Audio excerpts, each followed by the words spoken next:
Vou começar com uma homenagem, porque hoje seria aniversário dele. Você vai saber já quem é. Há 2 anos atrás, estando em Mar del Plata, Toquinho e eu, nós fizemos um chorinho para Pixinguinha, que eu lamento muito, ele não tinha podido ouvir, pelas mãos de Toquinho, porque foi o nosso projeto mostrar a ele, mas as circunstâncias e tantas viagens e tantas coisas. Eu tinha telefonado para ele, pouco antes de vir para a Bahia, disse: meu Pixinga, Toquinho queria tanto conhecer você. Ele disse: mas vamos encontrar lá no barzinho do Gouveia, que era um barzinho na cidade, lá no centro do Rio, onde ele fica, tinha cadeirinha cativa dele, né? E onde ele, anos a fio, bebeu como não é normal, sabe?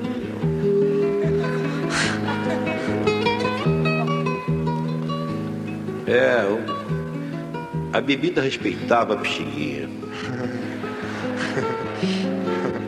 Eu sempre digo isso, só não pode beber gente que não tem bom caráter, sabe? O velho Pixinga era um gentleman perfeito, a bebida nunca alterou a ponto dele engrossar, jamais, um homem que nunca engrossou na vida dele.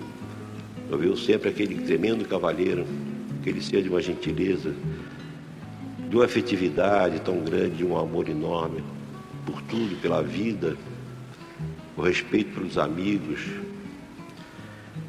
Então, em Mar del Plata, um dia, Toquinho e eu fizemos esse chorinho, que é uma homenagem, mais uma homenagem que eu presto a esse grande e querido amigo que se foi. Chorando para Pixinguinha.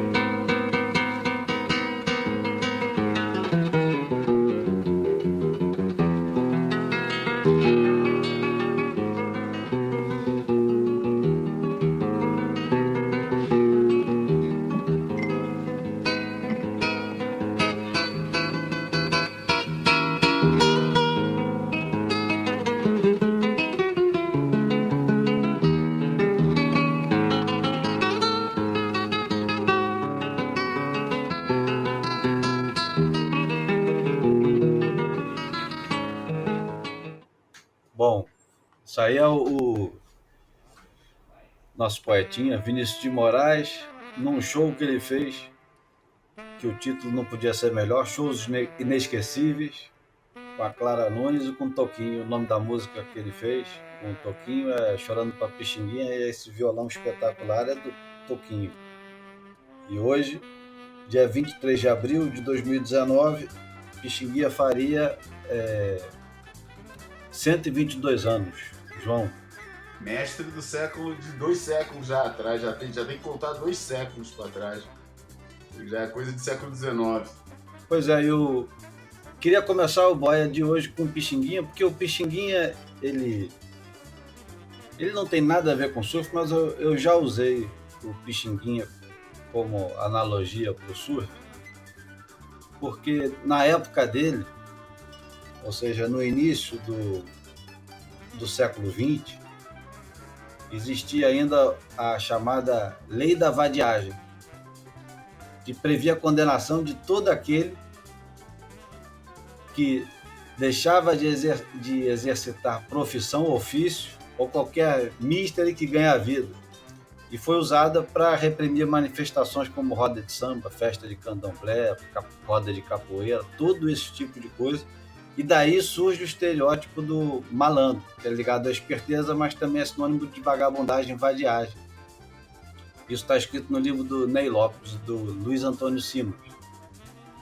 E o Pixinguinha, não por acaso, também em outra analogia com o surf, é o cara que, com o grupo, ficou conhecido como os 8 Batutas, o Donga e mais 6 outros músicos, fizeram uma turnê internacional e foi a primeira de um grupo negro e popular. Passou 6 meses em Paris em 1922 e esculhambou com tudo, né? Porque os parisienses ficaram doidos com a música que eles faziam, que era o chorinho. E isso tudo tem no livro do Ney Lopes e do Luiz Antônio Simas, Dicionário da História Social do Samba. isso foi o nosso pé na porta, né? O nosso primeiro pé na porta foi esse. O Busting Down the Door, o original do Brasil, foi feito por um crioulo, aliás, por 8, em Paris, mostrando uma música que eles tinham inventado aqui, né? Que é o chorinho. Então, decidi por bem começar hoje o Boia número 18 com Pixinguinha. Você costuma escutar chorinho, João? Tem alguma coisa, cara. Vai por fases, como toda música, né? Teve uma fase que eu tava escutando muito mesmo. Foi uma fase que é engraçada, até veio através de um disco de uma coletânea que saiu há uns anos atrás, chamada Bar em Brasil, que eram vários feras do Henrique Cases e essa turma toda tocando músicas de bar em ritmo de chorinho, e aquilo me levou para a matriz original do chorinho.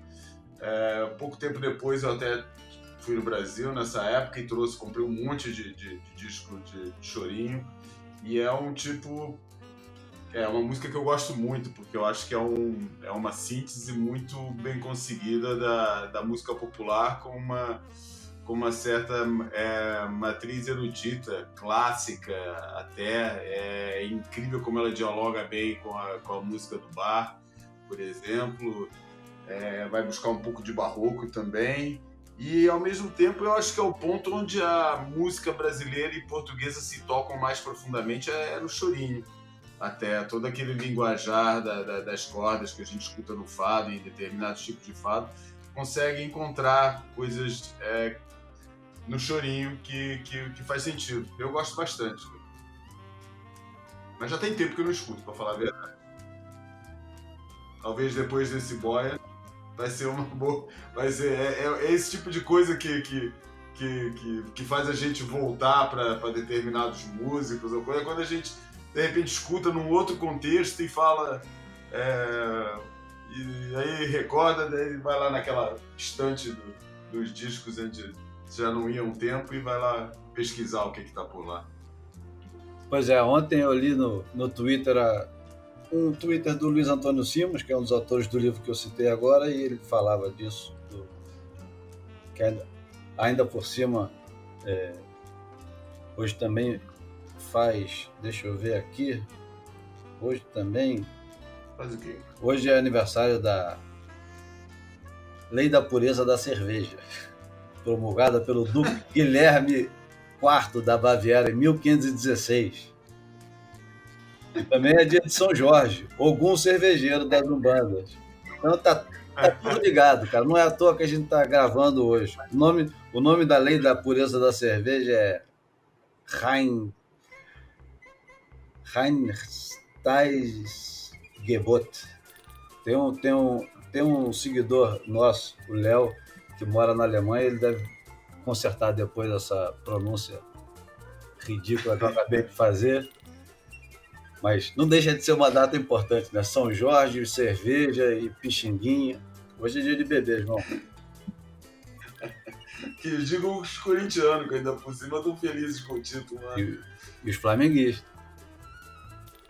Mas São Jorge não é padroeiro do Flamengo.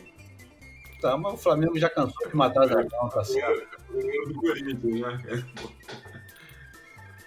Bom, hoje a gente tem um bocado de assuntos, mas não dá para recusar o assunto principal, que é Bells.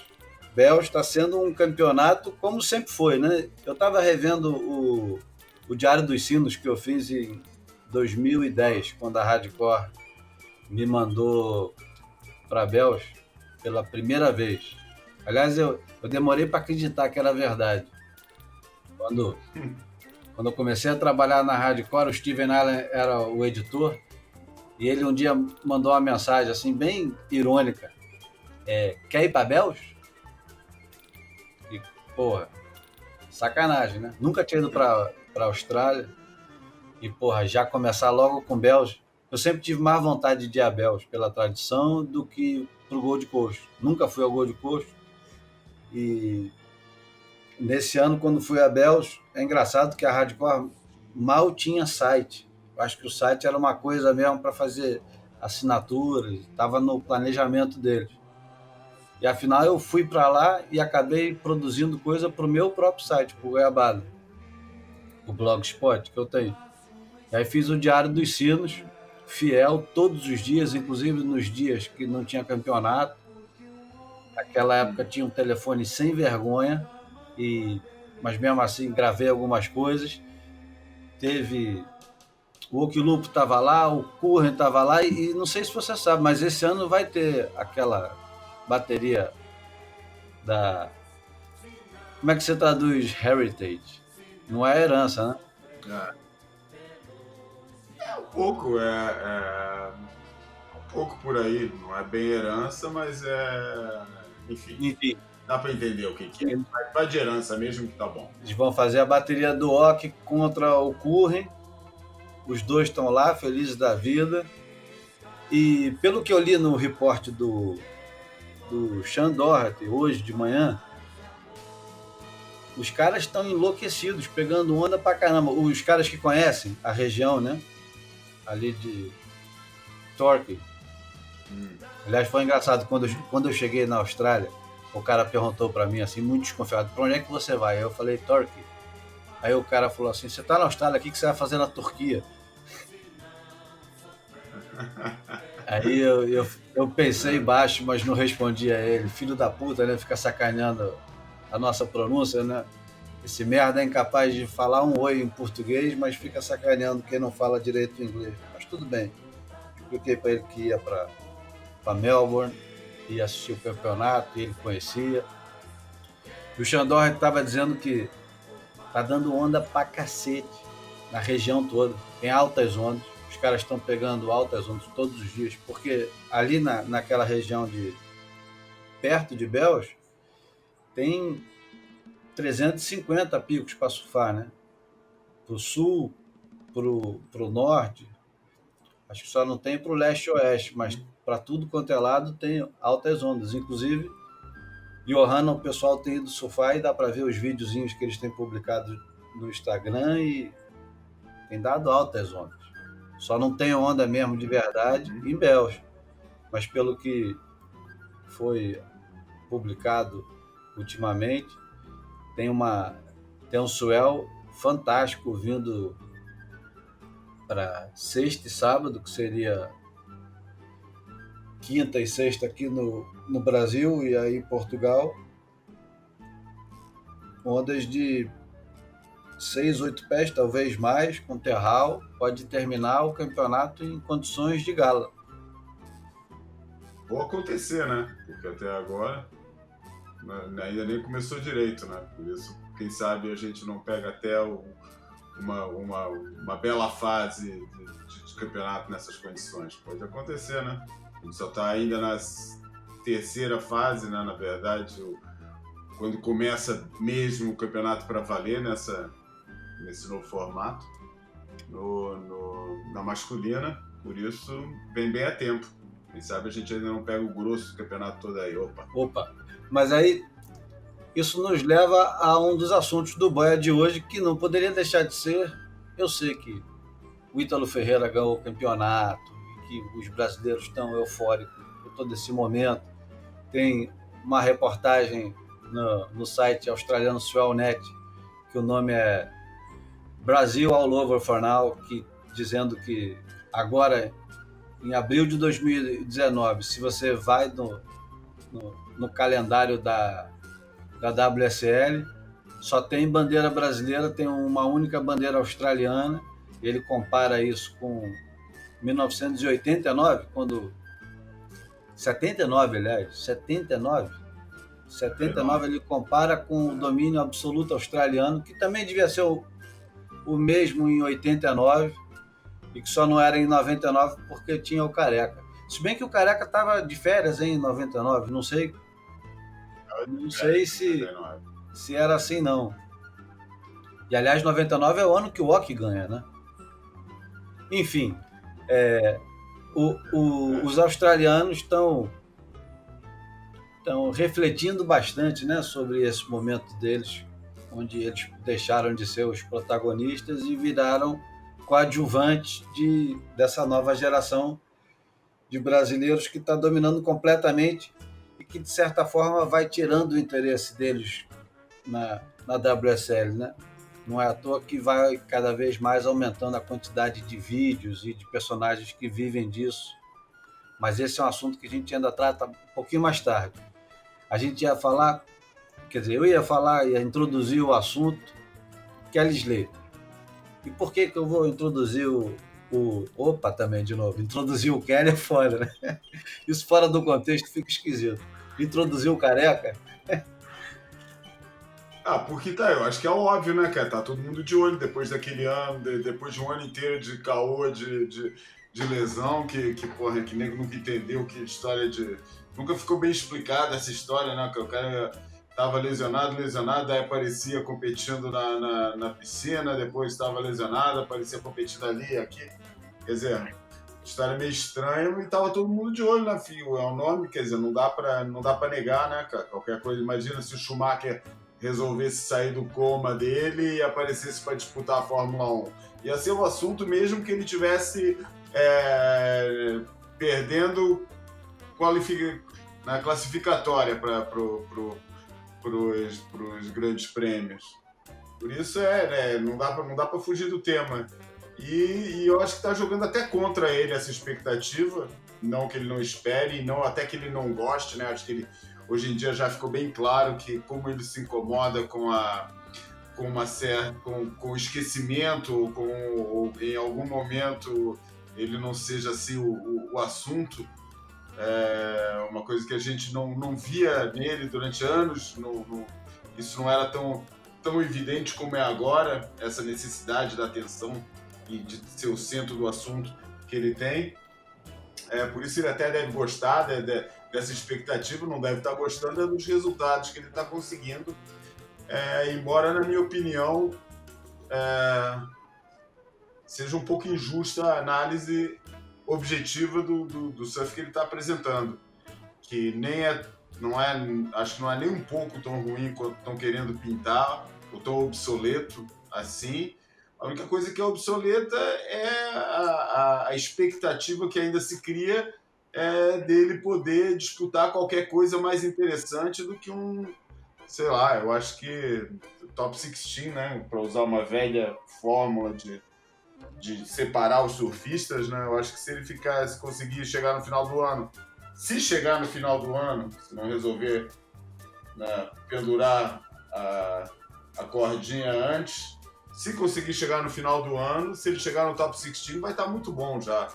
E já é uma vitória. Acho que qualquer expectativa acima disso vai ser um lucro muito grande e qualquer expectativa de título é totalmente irrealista. Não tem a menor noção quem acha que ele ainda pode conseguir um título. Agora, como eu tenho visto, ouvido, lido por aí comentários pejorativos em relação ao surf dele, cara, eu não concordo com isso.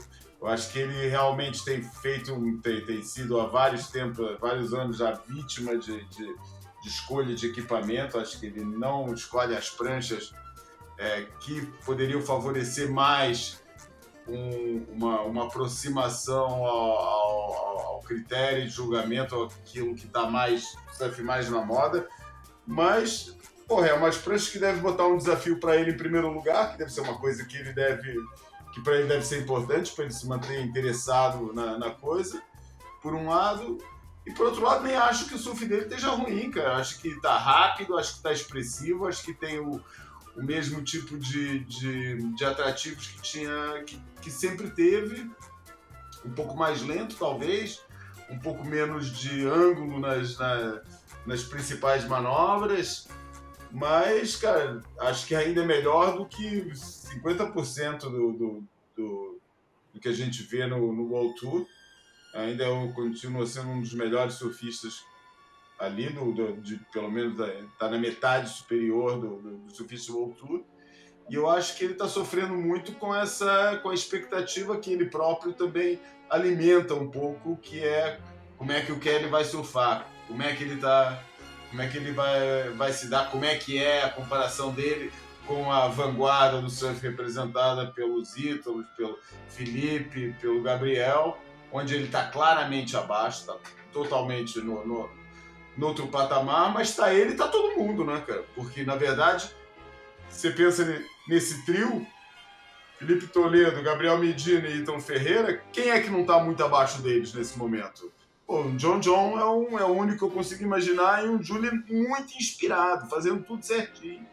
Embora eu ache o Júlio muito mais burocrático, mesmo jogando no mesmo jogo deles, que quando eu falo jogando no mesmo jogo, é o repertório de surf aéreo, a mescla do repertório mais progressivo com o repertório mais tradicional.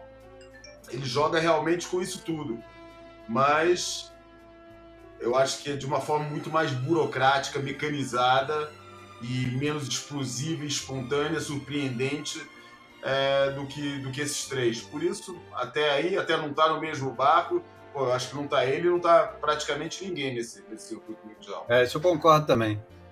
Mas acho que em dinâmica e velocidade os caras estão mesmo num outro patamar. Agora, voltando ao Kelly, a questão das pranchas.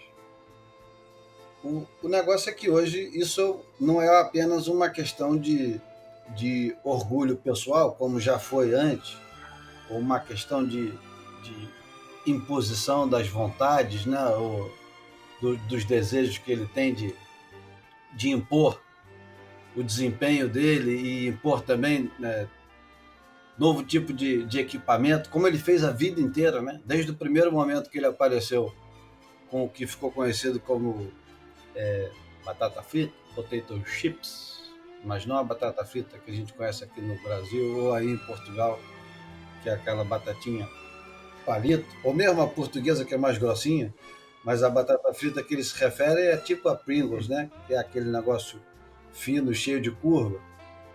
O Slater, quando aparece no circuito mundial com aquele pedaço de poliuretano que ninguém usava na época, ele começa a revolucionar o jeito que o mundo inteiro se relacionava com as ondas e com as pranchas, e fode com a vida de 80% dos surfistas recreativos, né, para separar profissionais de recreativo, e 95% dos profissionais, porque todo mundo entrou na onda dele, e nem todo mundo podia entrar, né, era capaz de manter performance na altura que ele e a turma dele conseguia com aquelas pranchas tão finas e tão cheias de curva e o cacete. Enfim, desde o primeiro momento dele, 1990, 89, 90, quando ele aparece arrebentando com tudo, ele foi mudando e aos pouquinhos, depois em 2006, quando ele vem com a prancha mais arredondada, com mais área de bico, com bem menor do que as outras, na época que o neguinho estava usando 6 pés, 6 e 1, a maioria dos surfistas com mais de 1,70 usava 6 pés, 5 e 11, 6 e 1, os caras mais altos, como Jorge, Joel, Mick e essa turma toda usavam 6 e 2, 6 e 3, todo mundo usando prancha desse tamanho. Ele chega com uma 5 e 6, com uma 5 e 7, corre o Pipe Master, ele ganha o Pipe Master com uma 5 e 10 e muda completamente a relação, novamente, do mundo inteiro, né? Quase todo mundo passa a entender que, bom, de repente eu não preciso mais de uma 6 e 5, eu posso ter o volume de uma 6 e 5 numa 5 e 10 e não preciso mais levar 6 pranchas para viagem, de repente 2 pranchas já resolvem minha vida. Enfim, ele vem fazendo isso há muito tempo, só que agora não é apenas uma questão pessoal e de orgulho, agora é uma questão comercial também para ele, porque ele está apostando nesses modelos que o Daniel Thompson, Daniel alguma coisa, que faz aquela Tomo, e mais uma porrada de modelos que ele vem desenvolvendo, Rob Machado, um monte de gente que shapeia para hoje, marca que pertence a ele, não 100%, mas que pertence a ele também, que é a Firewire, e eu acho que ele quer impor de alguma forma, falar, olha, pessoal, ainda dá para fazer muita coisa com isso. E é bacana quando você vê o cara no surf ranch, ou acertando uma ondinha ou outra no free surf em Haleiwa, não sei aonde, mas quando ele chega no meio do circo, né, com, todo mundo bem treinado, e ele chega com as armas que ele tinha, e sempre isolado dos outros, chega próximo de um Felipe Toledo, como numa bateria contra o Felipe Toledo, ou o Ítalo, ou qualquer outro cara desse, que está apimentado, né? Enquanto o Slater já está meio insosso, fica muito urgente assim a diferença que tem entre ele e os outros. Ele está ruim? Ele não está surfando bem? Não. Ele está surfando bem. Ele está surfando tão bem quanto ele surfava antes de quebrar o pé. Eu não vejo muita diferença. Se você for analisar o surf do Slater de uma maneira pentelha, né, chata, técnica, que é insuportável, ninguém aguenta ficar escutando esse tipo de tecnicidade, porque é chato. Mas, a cavada do Slater é uma coisa à parte, entendeu? Que você não vai achar no surf do Ítalo, nem do Medina, nem do Felipe. Talvez o que se aproxime mais seja o Felipe. Mas você não vai achar em muitos lugares, nem de frontside, nem de backside. A abrangência que tem. E na hora que o mar subir, eu acho que vai ficar mais diferente do que parece quando está marola, mexido. E é natural que um cara de 47 anos... 47, gente. 47 não é 41. 47 começa já a gritar uma porrada de coisa. Ele, há 5, 6 anos atrás, mais ou menos isso, a Sara Pinto, que trabalhava no Uhu conosco, que trabalhou contigo já, João, portuguesa, ela fez uma entrevista com ele e perguntou para ele, e a parte física, como é que tá? 5, 6 anos atrás. Ele respondeu assim, dói tudo. Tudo dói. Mas tem algum lugar específico? Não. O corpo inteiro dói. Imagina, o cara que já tinha dor, que a gente vê ele todo flexível, né, forte pra cacete, e acha que ele não tem dor em lugar nenhum. Mas o cara tem dor no ombro, tem dor nas costas, tem dor no joelho, tem dor na bacia, tem dor em tudo quanto é lugar, porque ninguém aguenta ficar 40 anos fazendo uma atividade física sem dor. Em algum momento as dores vão surgir, porque vem com a idade, não tem jeito. Você vai pegando mais leve. E ele está tentando manter um ritmo alucinante. Agora, tem coisas que motivam muito ele. A vitória recente do Tiger Woods, que é um dos caras que teve uma ascensão parecida com ele, quase ao mesmo tempo e tal, muito novo, ganhou tudo, bateu recordes e tal. O Tiger Woods ganhou recentemente eu não entendo nada de golfe, João, desculpa aos caras que vão corrigir. Caralho, o cara ganhou um grande slam, sei lá o que o cara ganhou. O cara ganhou alguma coisa importante agora? Ganhou um dos eventos. E virou uma grande notícia, todo mundo agora falando e tal. Foi a grande redenção do esporte, a maior redenção de todos os tempos. Isso deve provocar no Slater, tipo, caralho, eu também sou capaz de fazer isso. Me dá um chopo, né? Me dá um Jeffries, me dá uma condição especial e, de repente, eu dou um susto nesses caras e faço a minha última grande apresentação, né, cara? Sei lá, a morte do Cisne, né, do Careca, sei lá, ele tem essa expectativa.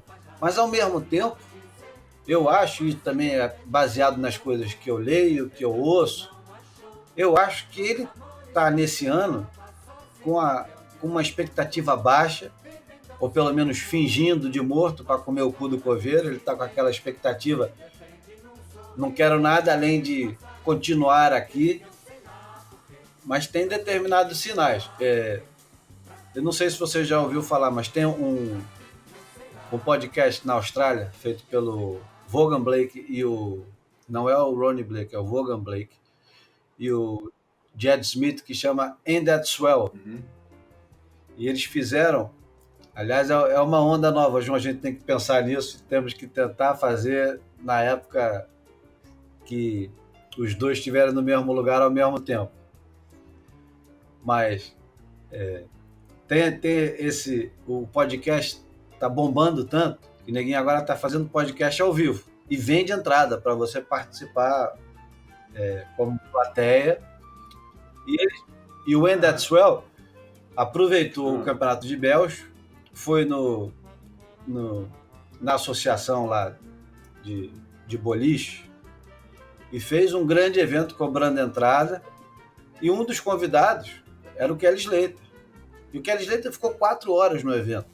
O que eles publicaram tem 2 horas e meia, dá para ouvir, vocês podem buscar, tem para baixar, está no SoundCloud, está em outras plataformas, Ain't That Swell. E tem participação do Okilupo, do Slater, e o Slater bebeu cerveja, tomou shot de tequila, depois ficou conversando com os caras no estacionamento. Quer dizer, ele está curtindo também um lado meio voyeur do competidor, né? O cara que pode se dar ao luxo de tomar uma cerveja ou ir dormir tarde, não precisa ficar completamente comprometido com competição como estão os outros, né? Isso dá para ele uma nova perspectiva. Imagino eu. Ele é um cara obcecado por campeonato e também por formatos de campeonato. Ele deve estar observando tudo isso, e o Slater, a gente sabe, ele de bobo não tem nada. E isso tudo pode ser parte de uma grande experiência dele. Quem sabe até a gente pode especular 1001 coisas, inclusive um outro formato de tour com outros lugares e outros surfistas. A WSL agora, ela tá... O cara já percebeu que ali não vai sair dinheiro. Então, os caras têm que arriscar formatos diferentes, seja com piscina, onda artificial, seja com formatos ou de big surf, ou sei lá mais o quê. Alguma coisa tem que acontecer para esse negócio vender de verdade, né? E aí a gente volta... Agora eu volto para o assunto Bells. Bells, que é questionado desde que essa nova turma da pirueta entrou, e o nego diz, pô, é chato pra caralho, Bells é uma onda diária, não dá pra dar aéreo, é uma onda sem graça, sempre tem esse período de espera. Pois Bells é um dos lugares onde sempre vai ter dinheiro para fazer o campeonato, tanto de Vitória, né, de Melbourne, de Vitória, do governo, quanto da Ripco, que é nascida e criada lá, e que vai sempre querer fazer o evento, porque é o evento mais tradicional da história, e dificilmente a WSL vai dar as costas para um evento como esse. O que, novamente, nos faz pensar, será que não existe no forno, ou não existe dentro de algum cofre, um formato diferente, né? Um Rebel Tour, com lugares completamente inusitados e que talvez favoreçam outros tipos de surfistas, e que sustenta a teoria do Ricardo Martins, o shaper, que sempre falou que no dia que o Brasil dominasse o circuito mundial, os caras iam inventar um circuito diferente para poder evitar essa dominação completa e absoluta, como é agora. Considerações, João? Cara, o assunto Slater para mim está encerrado, já falamos o que tinha a falar. Em relação tirando esse lado aí, que realmente uma coisa que a gente pode ter certeza em relação a Kelly Slater é que debaixo daquela careca a coisa está sempre funcionando, né? As sinapses e aquelas células cinzentas estão sempre funcionando, e ele deve estar, e não é difícil imaginar ele engendrando alguma coisa, recordando que a ideia do Rebel Tour é uma coisa que saiu da cabeça dele e do empresário dele, Tom Hardy, nos anos 90. Depois teve o Derek Hind também fazendo a sua proposta e tal, mas a ideia original, sempre que se falou disso, era ele que estava por trás. Por isso, eu acredito que ele possa estar engendrando alguma coisa assim. O que eu não acho é que isso pode lançar a gente para outro assunto. Eu não acho que isso vai fazer a menor diferença, cara. Acho que o único jeito de manter os brasileiros fora da dominação que os brasileiros estão exercendo no surf mundial nesse momento é deixando eles de fora. Porque se convidar um, não vai deixar de convidar os melhores, seja para que formato for. Imagina, vamos agora supor, formato só de aéreo, formato só de onda grande, formato só de slab, formato do que quiser, vai querer chamar sempre os melhores representantes para ter validade a coisa. E chamando os melhores representantes do surf brasileiro, está chamando um potencial vencedor, né? Porque o domínio é muito mais profundo do que algumas eras do circuito profissional, das competições de surf, em que o vencedor era aquele que melhor dominava as regras do jogo. Eu acho que o domínio brasileiro é pela qualidade do surf mesmo, tem nada a ver com a regra do jogo. Acho que podem mexer no que quiserem no formato, que vai ter sempre um que vai ser capaz de ganhar. Talvez não tenha o domínio absoluto como tem sido de um grupo, né, de um grupo todo homogêneo. Mas os três que a gente já citou, para falar de novo, né, o Ítalo, o Felipe e o Gabriel, porra, acho muito difícil inventar um formato em que um desses três, ou que esses três não sejam favoritos. Pode ser que um tenha um aspecto mais fraco que o outro, um determinado detalhe aqui e ali, mas acho que essa dominação é evidente porque é uma dominação baseada na qualidade do surf, por mais que tenha negacionista nas caixas de comentários, falando, eu não aguento mais esse surf de aéreo, eu queria ver o surf na parede. Bota o surf na parede, bota o surf onde você quiser, cara. Vai ser, sabe, eu acho que vai continuar igualzinho, ninguém tá mostrando o pacote, ninguém tá com um pacote tão completo quanto esses três surfistas. E aí a gente pode lançar para, né, tem dois assuntos que estão bem em cima disso, né? Uma é aquela frase do Taylor Steele, né? Falando que Não, peraí, deixa eu interromper, com a Brasília Storm. Isso precisa de contexto. Há um mês atrás, pouco mais de um mês atrás, o Ítalo Ferreira fez uma postagem no Instagram mandando um rodeio clown, ou sei lá, real gorking, sei lá, gorking flip, enfim, aquela pirueta que o maluco vem voado de backside e gira para o outro lado com as duas mãos na borda e volta na onda. Aquele que o Slater tentou fazer no Pipe Master há 20 anos atrás. O Ítalo hoje brinca de fazer isso lá em Baía Formosa, mandou um desse. E nos comentários, um brasileiro, os comentários, porra, tinha Josh Kerr, tinha Tom Carroll, tinha todo mundo chocado com a facilidade que o Ítalo faz essas coisas. E a gente já comentou aqui dizendo que o Ítalo tinha sido considerado o campeão mundial das férias, né, se fosse de Instagram, pelo que ele vinha publicando. Mas um seguidor do Ítalo marcou o Taylor Steele nos comentários, falando assim, pô, tá na hora de fazer um filme com Brasília Storm. E podia passar desapercebido se o próprio Taylor Steele não viesse responder ao cara, respondeu ao J.T. Morgan Wiz Royal.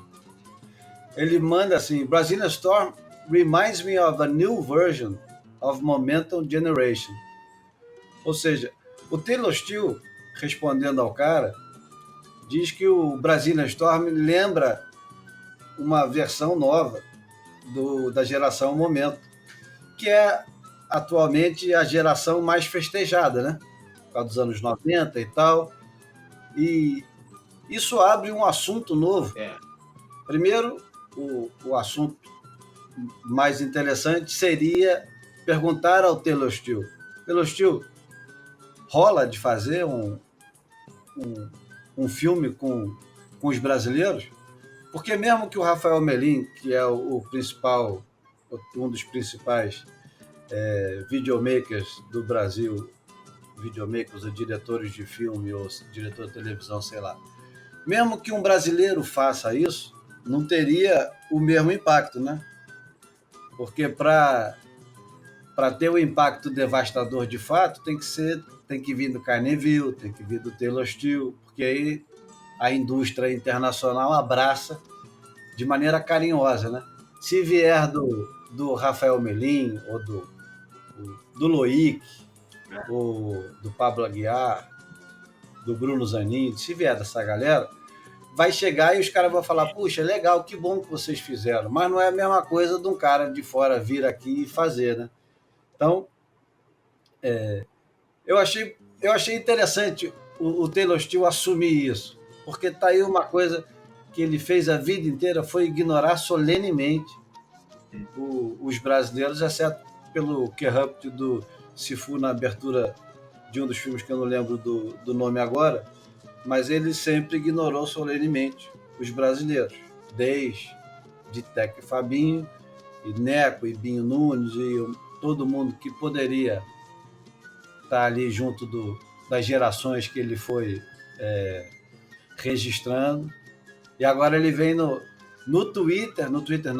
Instagram do Ítalo Ferreira responder falando isso. É um grande momento. Como diria o nosso presidente, grande dia.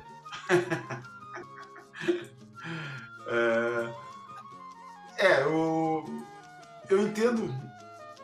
É difícil escapar dessa validação estrangeira, né, cara?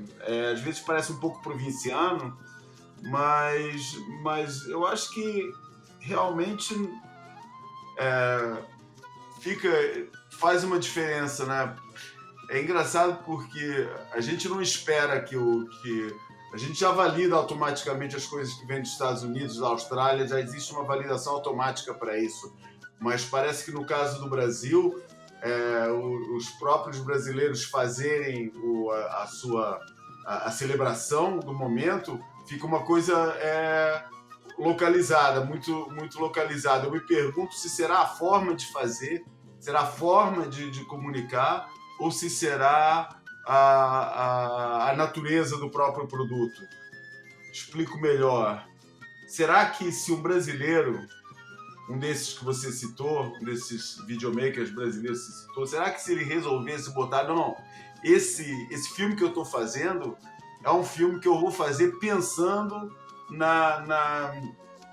numa validação internacional disso que está sendo representado agora, em vez de ser uma coisa para ser para consumo interno? Porque eu acho que a questão da língua, eu acho que é uma coisa que logo de cara já meio que cria um elemento gueto nas coisas, ou gueto ou vai tornar a coisa muito fixa num determinado espaço. Se você faz um filme desse em português, acho que logo aí você já vai ostracizar uma boa parte da comunidade internacional que não quer dizer, que não quer nem se dar o trabalho de ler uma legenda, que é o produto já embaladinho ali, já entregue na hora para mastigar.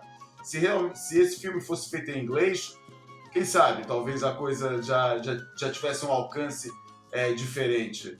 Eu acho que não será tanto quem faz, mas como faz. Eu acho que se qualquer um desses que resolvesse fazer um filme, nem que as declarações deles fossem em português e depois com uma tradução simultânea em cima ou com uma legenda, mas que a narrativa e os intervalos e o texto tivesse pelo menos uma versão em inglês disso, eu acho que já ia ter um impacto bem diferente. Porque eu acho que a coisa em português, os grandes opinadores internacionais nem olham, nem vão se dar o trabalho de ver. Eu acho que a gente conseguiu um pouco esse tipo de validação com o filme do Saka, exatamente porque o filme teve toda essa preocupação das legendagens, de ter uma versão para o público em inglês.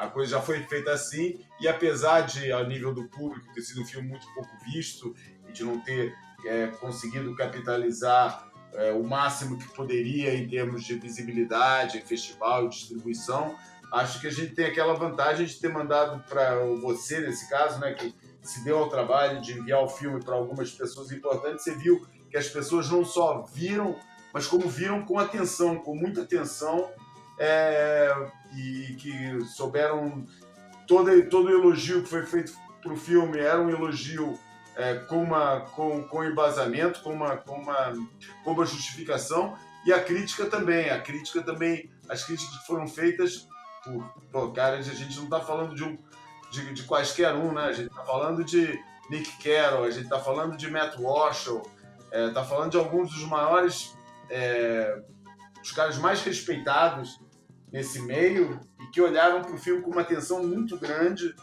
e fizeram as suas críticas também de uma forma de quem olhou com atenção para aquilo que estava vendo.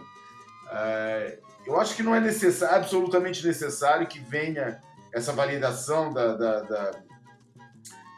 dessa fase que o surf brasileiro está atravessando a nível internacional. Acho que não é absolutamente necessário que venha de um cineasta estrangeiro. Eu acho que teria que ser pensado, esse projeto teria que pensar, tendo também o público internacional em vista, e não só o público brasileiro ou o público que fala português nesse sentido. Claro que teria uma diferença. Imagina o Taylor Steele agora resolver fazer um filme desses, dedicado para essa nova geração do surf brasileiro que está aí dominando. Teria um outro tipo de impacto, mas não acho que seja tão dependente disso para esse filme funcionar como validação do atual momento. Ainda por cima, porque a validação é os próprios resultados que se estão conseguindo.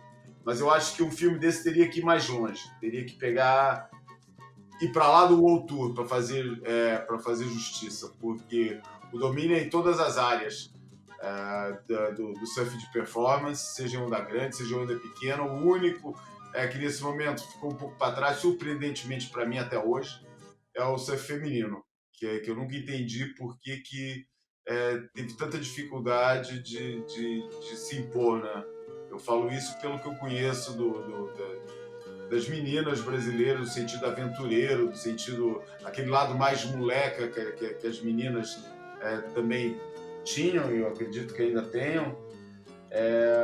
Eu achava sempre que as meninas, a partir de certa altura, as meninas brasileiras iam começar a dominar, mas isso não aconteceu. Continua ainda muito dependente das exceções de uma Silvana Lima, que nunca acho que chegou a cumprir o seu potencial completo, e de resto está muito fraco. Mas nas outras áreas, onda grande, longboard, surf de World Tour, de pranchinha, é inegável. Eu acho que um filme desse, inclusive até os próprios, no próprio free surf profissional, eu acho que está lá emparelhando com tudo que se está fazendo.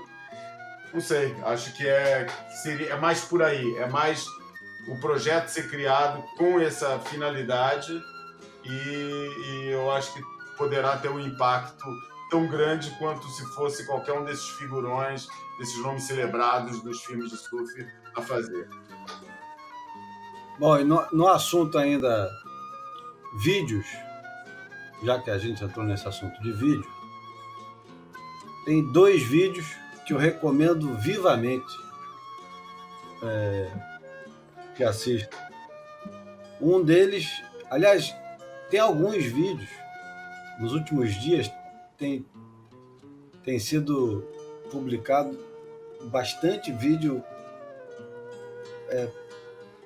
não é só bom, mas é relevante, sabe? Coisa que eu acho que se você pegar para assistir daqui a 10 anos, vai fazer sentido ainda. Não é só um vídeo de surf com alta performance. Não é só isso. Não é música boa e surf porrada. Tem em primeiro lugar, a Red Bull mais uma vez trazendo, e agora com o consentimento da WSL, né, porque eles ficaram em guerra durante muitos anos, supostamente, e aí vamos lá, vamos falar de rumores, fofocas.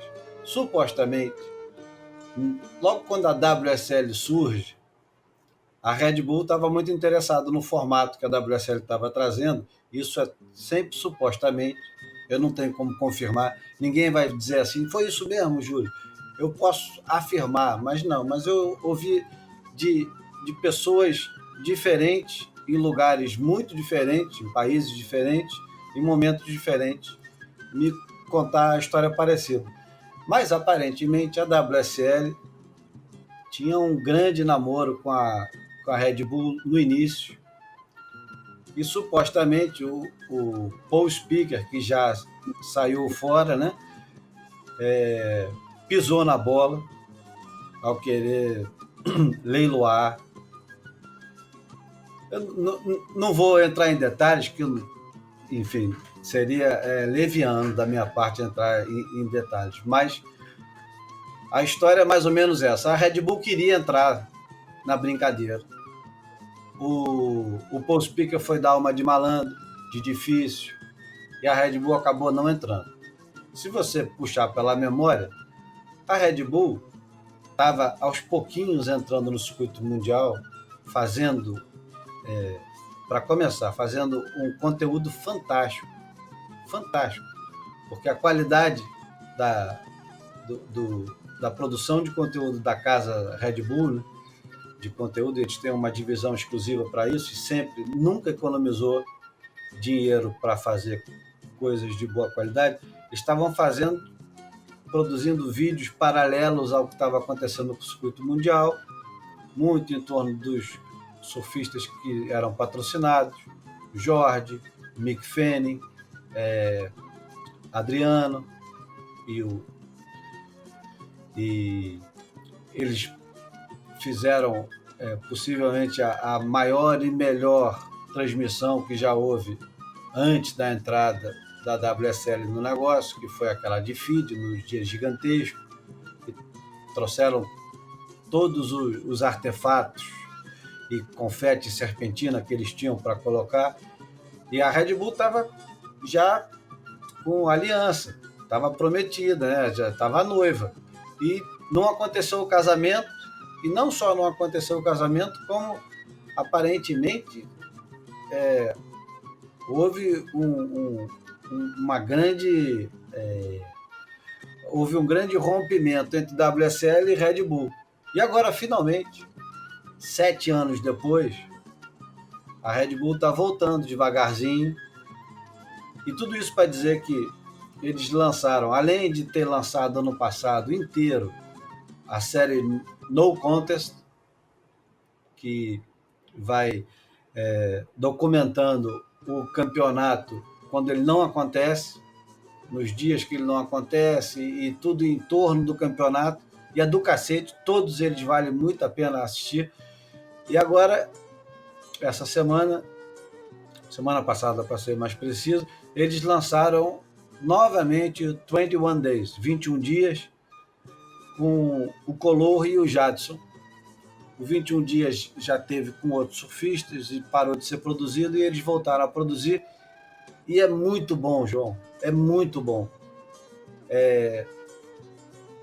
Basicamente, 21 dias na vida desses dois surfistas escolhidos, o Color, patrocinado pela Red Bull, e o Jadson, não patrocinado pela Red Bull. E começa antes do campeonato do Gold Coast e vai seguindo, é uma série.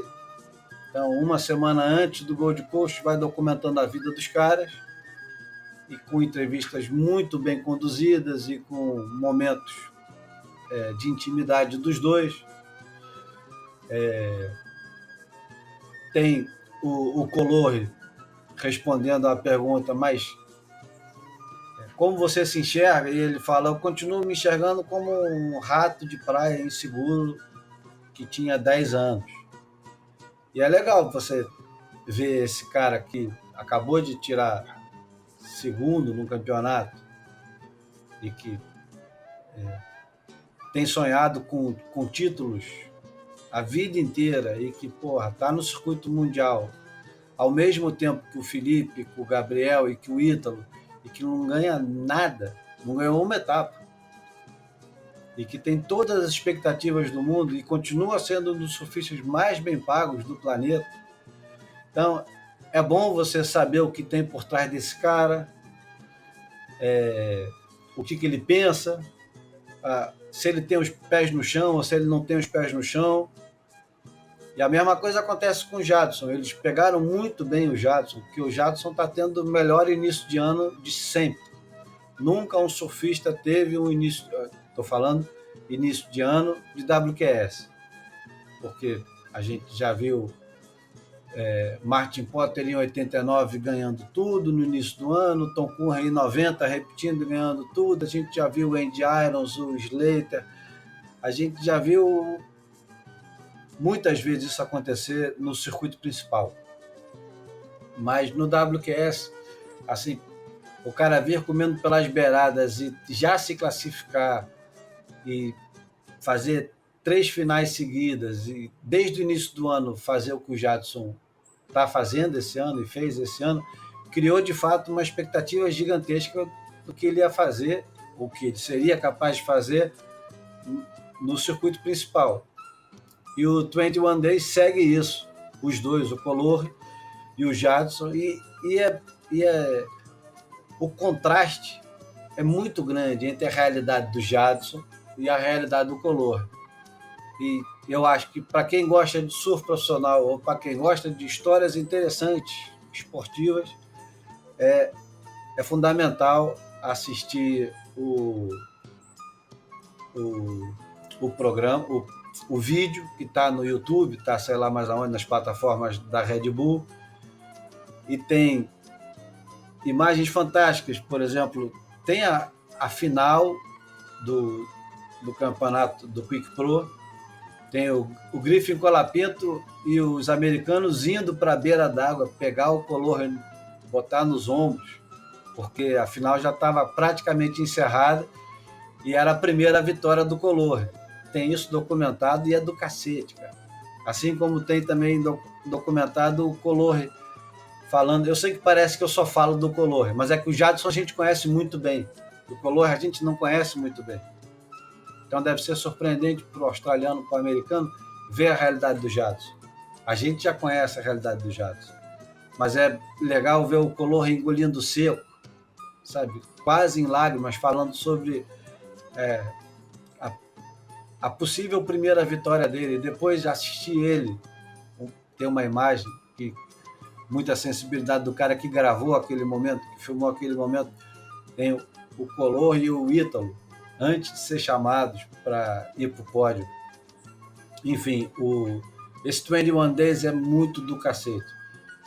E outro vídeo, assisti ontem esse vídeo e achei, porra, cara, uma das melhores coisas que eu assisti também ultimamente. A produção de vídeos de qualidade muito boa. E fora da televisão, entendeu? No YouTube, gratuito, a hora que você quiser, não precisa assinar nada. É o vídeo novo do Al Bileia, Opinionated Passion.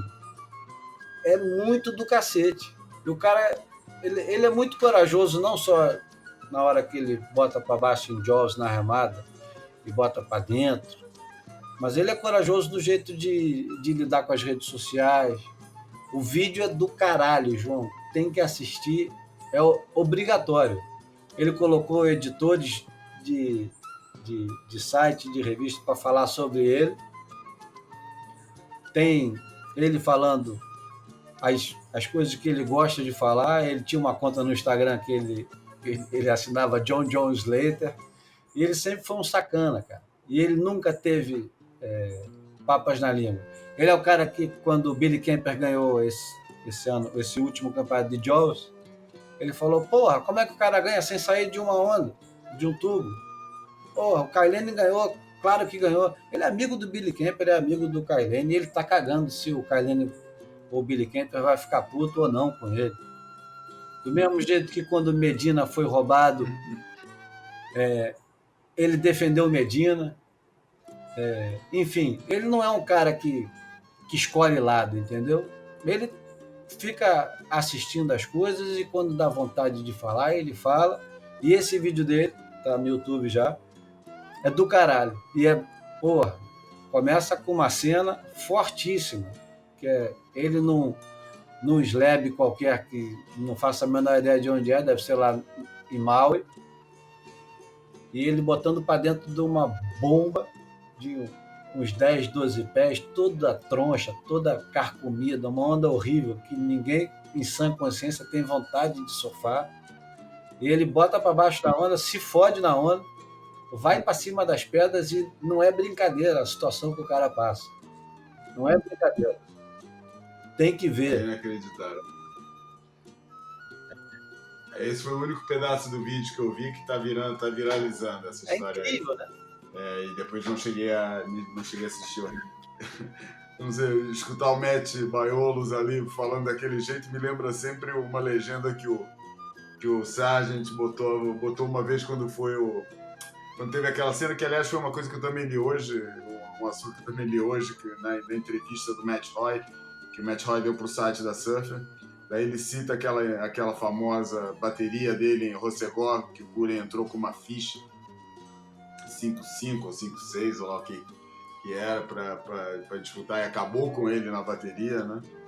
O Matt Hoy relembra um pouco essa situação, e eu lembro do vídeo do Sarge, do scrapbooking, que ele botava aí, depois botava aquelas legendinhas que ele botava embaixo, botava Dude Comment by Sam George, que na verdade era o Sam George, que era que é provavelmente o torcedor de carteirinha número 1 do Tom Curren, gritando na praia, e que me lembrou um pouco o Matt Baiolos também nesse vídeo do Albileia. Tô curioso, quero ver, vou assistir isso. Não estava programando assistir hoje, mas vou ser obrigado a assistir o vídeo todo agora e depois disso. Bom, outro assunto que a gente... Bom, já está acabando. A gente... Quer dizer... Muita gente reclama do tempo do boia, e eu acho que vocês têm razão em reclamar. O João também pede para a gente gravar boia mais curtos, e eu tenho vontade de gravar boias de 20 minutos, de 10 minutos. Tenho vontade até de fazer um boia que, se não for diário, pelo menos que seja mais frequente, talvez até tentando simular o que eu fazia antes com os diários dos campeonatos, fazer um comentário de campeonato. Mas é que é difícil fazer a sincronização do meu tempo com o tempo do João Valente, e não é porque a gente é muito ocupado não, cara, porque a gente grava isso em casa. Eu estou dentro do meu quarto, onde eu durmo, então eu preciso de tranquilidade. A mulher e o filho não podem estar em casa na hora, senão tem que ficar pedindo silêncio, que é muito incômodo, eu não gosto de ficar fazendo isso. Isso acontece a mesma coisa com o João. Ele não pode estar, ele tem 3 filhos. Se estiver com 3 filhos em casa, ele não grava. Se estiver com a namorada, ele não grava. Se estiver com convidado em casa, também não grava. Então, é complicado. A gente tem que achar o dia onde nenhum dos dois tem porra nenhuma para fazer, não tem ninguém em casa e tem tranquilidade. De preferência, não está, como aqui no Rio, no verão, não estava quente o suficiente para ficar com o ar-condicionado ligado e com o espurro do ar-condicionado no fundo. E outra coisa também que não ajuda muito é que a gente faz isso sem ganhar um centavo. A gente faz isso porque a gente gosta pra cacete de fazer isso.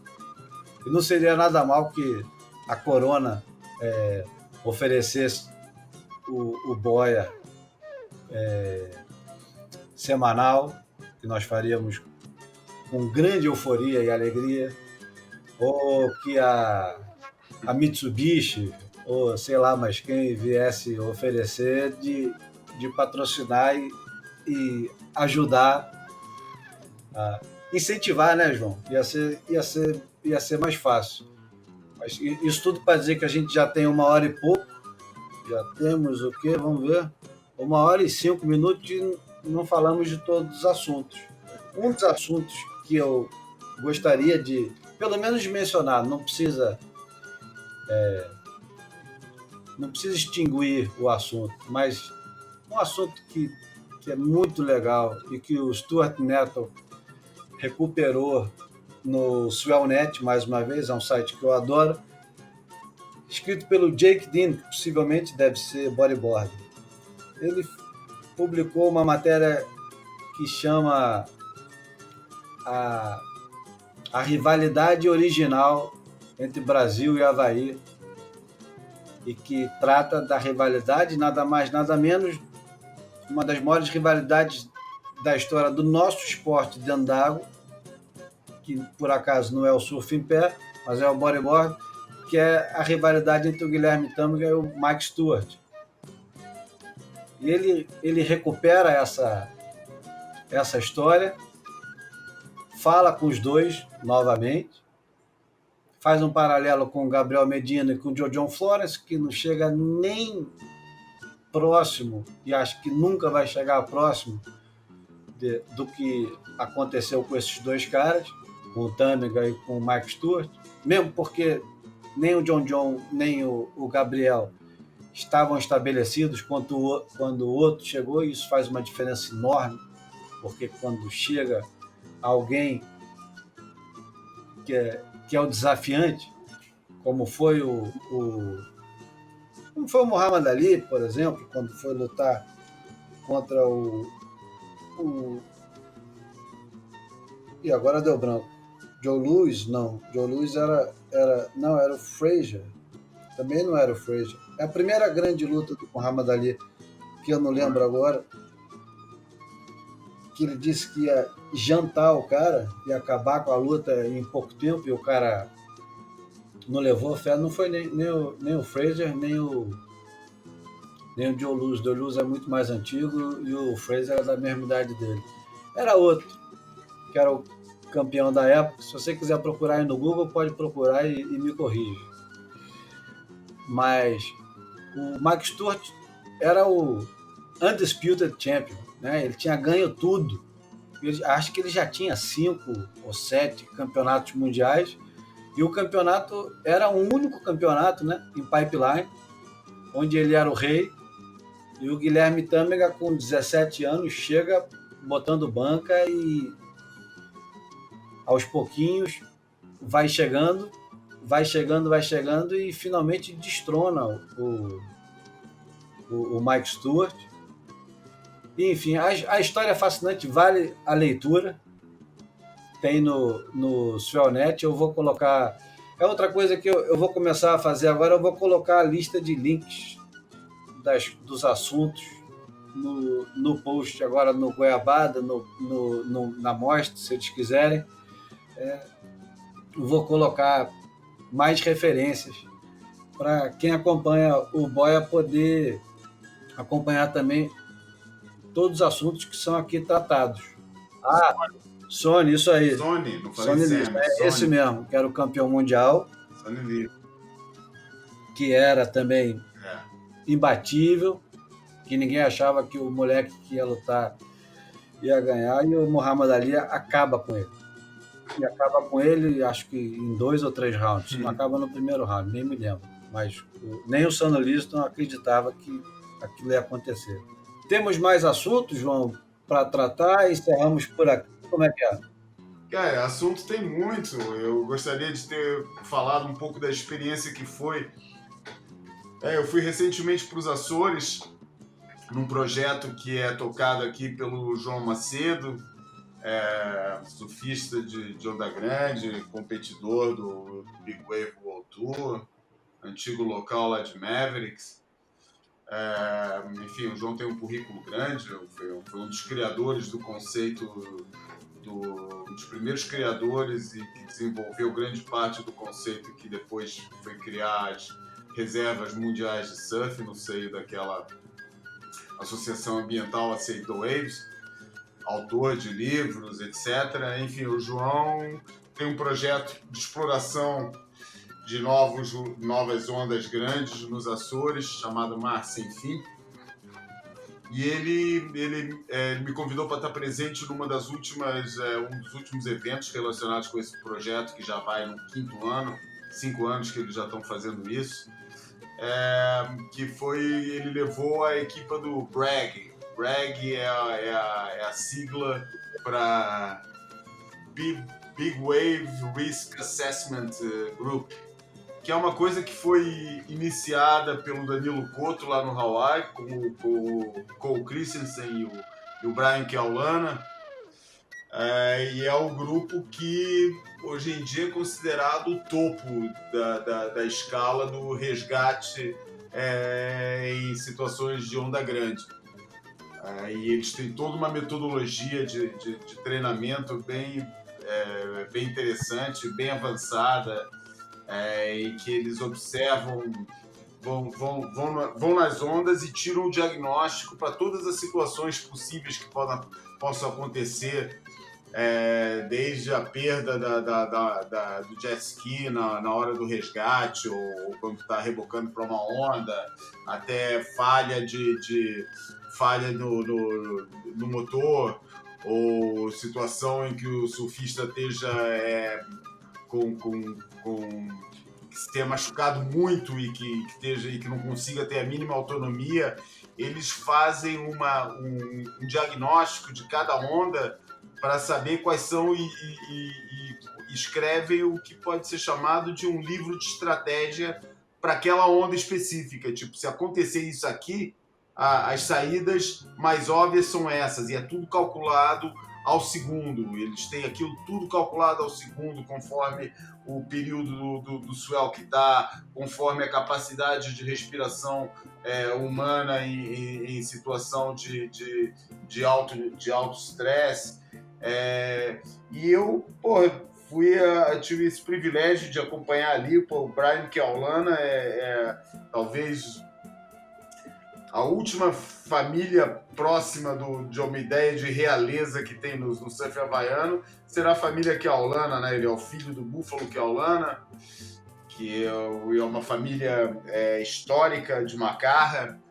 Diz que o Buffalo foi o último dos Beach Boys, é o último dos Beach Boys originais de Waikiki que ainda está vivo. Quer dizer, não é da mesma geração do Duke, mas os Beach Boys não acabaram com o Duke, né? Bem pelo contrário, continuaram. Teve uma geração desses originais que ainda se prolongou para além do Duke, mas esses Beach Boys, que na verdade eram os nativos havaianos que ajudavam, que não só eram salva-vidas nas praias ali de Waikiki, mas eram aqueles que ajudavam os turistas ensinavam a dar os primeiros passos em prancha, que da época do Duke foi quem ensinou, quem botou o Jack London, o Mark Twain, que deram essas que permitiram a eles experimentar o surf e que resultaram nas primeiras descrições no mundo ocidental desse hábito dos havaianos. Enfim, o Buffalo fazia parte dessa família e que depois teve seus filhos, Rush Keaulana, campeão tricampeão mundial, sei lá, de longboard, e o Brian, que é considerado hoje em dia o maior especialista em resgate no mar em condições de ondas grandes. Foi um momento super especial, porque tá com essas pessoas num círculo de intimidade permite sempre ouvir histórias que você não ouve assim tão facilmente. Por exemplo, contando toda a situação que o pai dele viveu junto do Ed Aikau, quando o Ed Aikau desapareceu no mar, a questão toda das navegações do Hokulea, que é aquele barco construído segundo as normas, segundo os modelos que existiam das canoas originais que possibilitaram a migração polinésia do Tahiti para o Havaí. Foi numa dessas travessias feitas pela Hokulea que o Hokulea virou e obrigou, e o Ed Aikau se viu na situação de tentar salvar todo mundo e pegou a prancha dele e saiu remando para tentar chegar numa ilha para pedir ajuda, e acabou que toda a gente que ficou no barco acabou sendo resgatada, porque foram avistados e depois mandaram resgate. O único que nunca apareceu foi o Ed Aikau. Enfim, essas e outras histórias relatadas em primeira mão ali pelo Brian. Foi um momento bem especial que eu vivi pessoalmente lá, e que também permitiu também várias conversas relativamente a assuntos que estão muito em cima ou que deveriam estar na agenda mundial do surf, como eu acho que a principal delas é que valor real existe numa onda perfeita, né? Que valor que isso tem? Qual é a importância disso? Será que é alguma coisa que tem tanto valor que vale a pena bloquear, por exemplo, obras como por exemplo, um porto ou uma marina, que são obras que significam milhões a nível econômico? Será que o valor de uma onda perfeita é tão grande que já é possível advogar esses valores como contrapeso aos milhões de uma indústria? Como acontece hoje em dia, todo mundo reconhece, apesar dos pesares, né, no caso específico agora do Brasil e em outros que a gente conhece também, mas todo mundo mais ou menos reconhece a importância de preservar florestas, a importância de preservar certas áreas naturais no seu estado natural, não preservar para fazer um outro tipo de exploração, etc. Não, preservar do jeito que está. E será que isso, se todo mundo já reconhece isso, quão longe é que a gente está do reconhecimento das ondas perfeitas como um espaço desse tipo de experiência espiritual, que no fundo é a teoria que teve na base da criação dos grandes parques naturais americanos?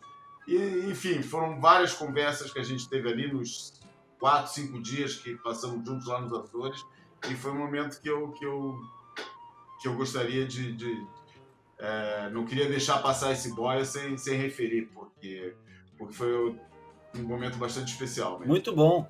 Queria saber mais principalmente sobre as histórias. Ele conta umas histórias. Eu perguntei pra ele, porra, fala aí, Brian, aquela história, a onda do Greg Noll era grande ou não era, né? Que é uma história que o pessoal fala. Pô, meu pai falou que era grande, cara. Meu pai, porque essa história do Greg Noll tem aquela onda, né?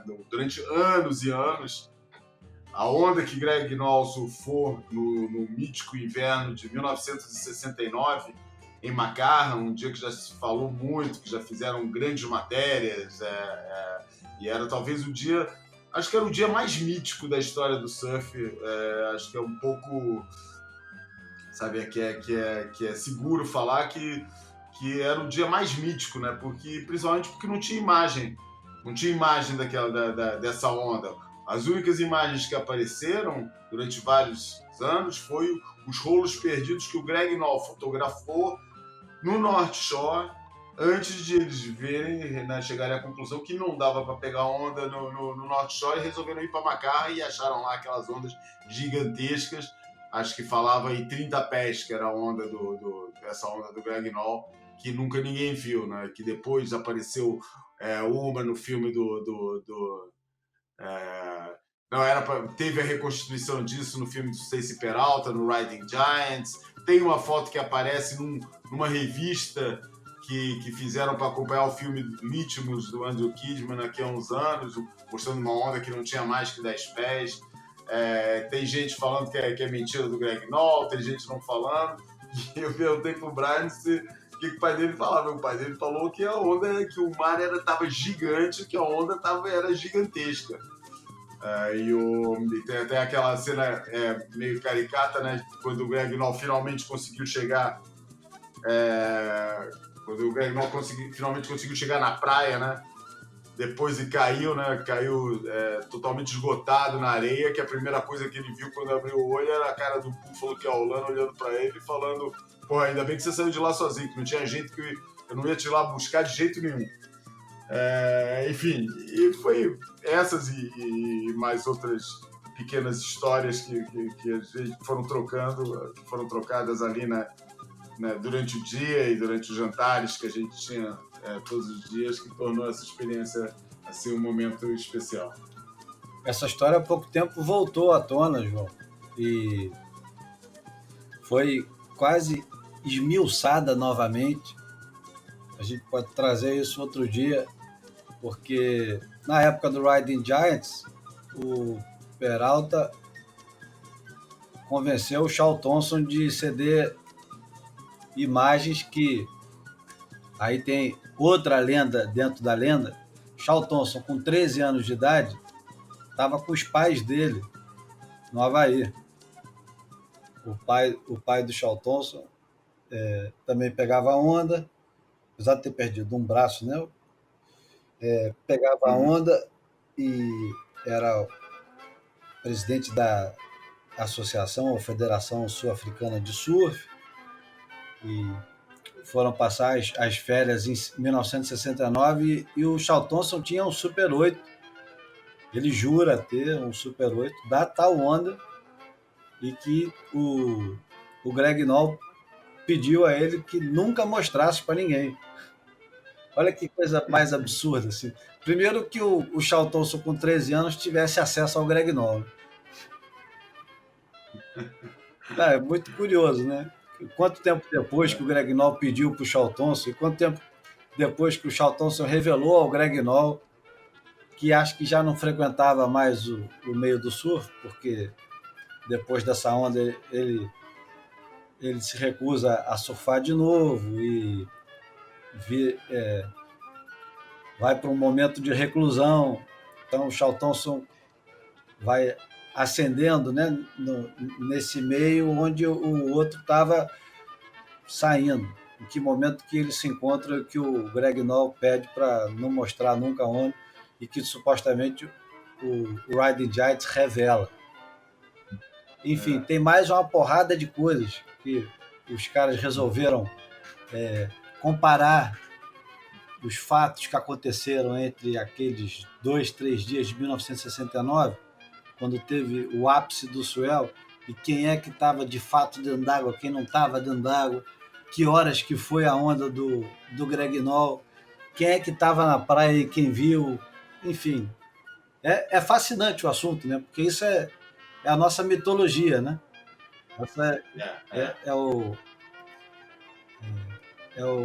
São os nossos deuses do Olimpo, que a gente quer saber o máximo sobre os superpoderes, né? O que eles tinham de especial. Porque, de fato, um cara que nem o Greg Noll, hoje, em 2019, é uma completa impossibilidade, né?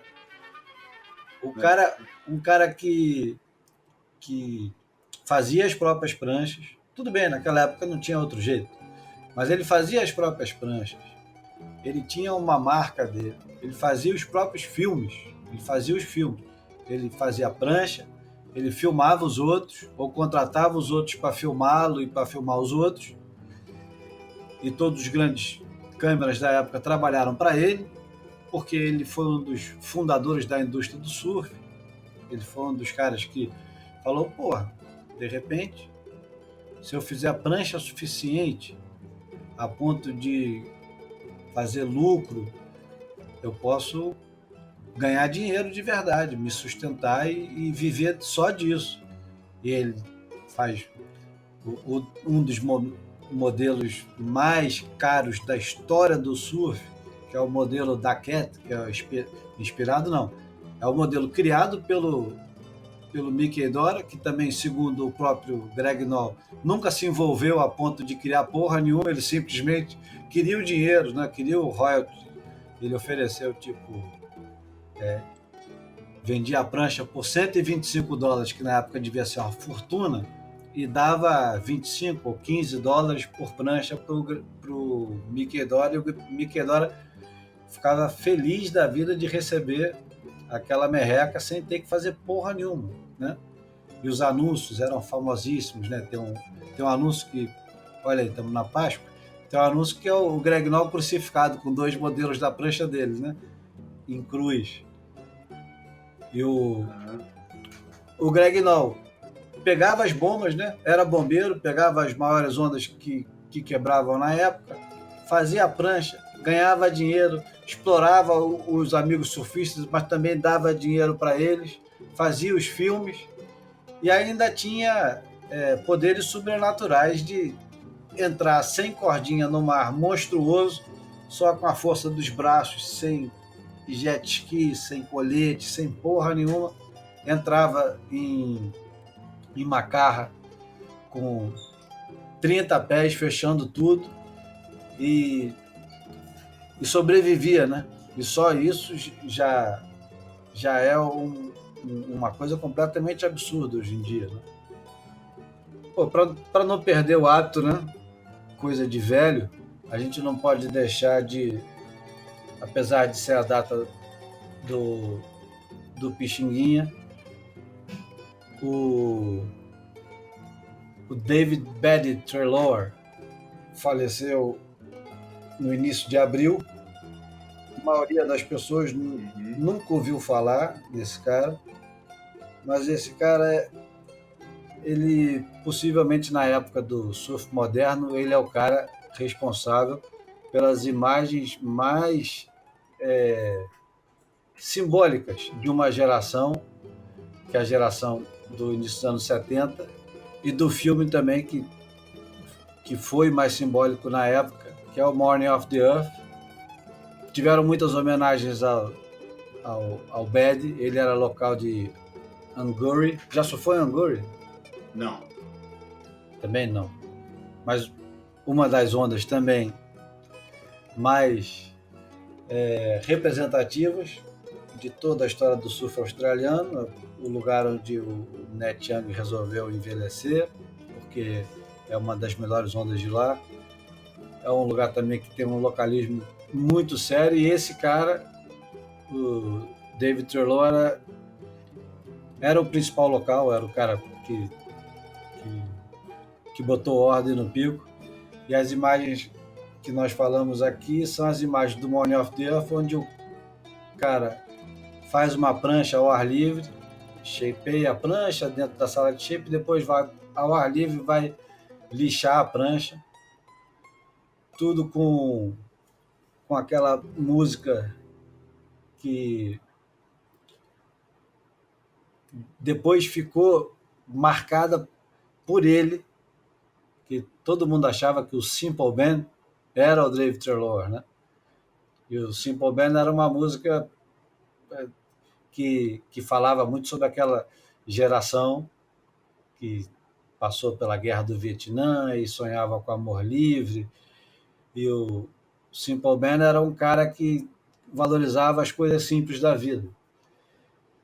A letra da música eu posso publicar para o pessoal ler, e também a música que vale a pena, e o clipe para reassistir, porque o cara lixa a prancha e sai correndo com a prancha sem cordinha para surfar ondas perfeitas, e enfim, é um dos momentos mágicos do surf. E que tentou ser produzido várias vezes, né, em vários filmes, por vários autores diferentes, que quiseram sempre, né, acho que é o momento do Morning of the Earth que mais terá influenciado as cineastas de várias gerações, né? E outro dia a gente terminou o Boia com Stay Young, do Gallagher Lyle, da trilha sonora do Freeride, que é um filme um pouco mais novo. E agora acho que cai bem, como homenagem ao Treloar, terminar com Simple Band. Então é isso, João. Boia 18 encerrado. Aquele abraço. Walking on a dusty road in the countryside of ease, I heard a song drifting on the gently blowing breeze. Sunshine through the autumn, sweet snow to the spring, corn by the water of an old mill stream. And you give me all, you give me all. A barrow pushed by a little man came rolling from the west. He sang the song as he stepped along until we drew abreast. Well, hello there, my friend, I see you're on the road here just like me. Why don't we stop and rest a while and I'll boil a pot of tea? Just give me sunshine through the autumn, sweet snow to the spring, corn by the water of an old mill stream, and you give me all, you give me all.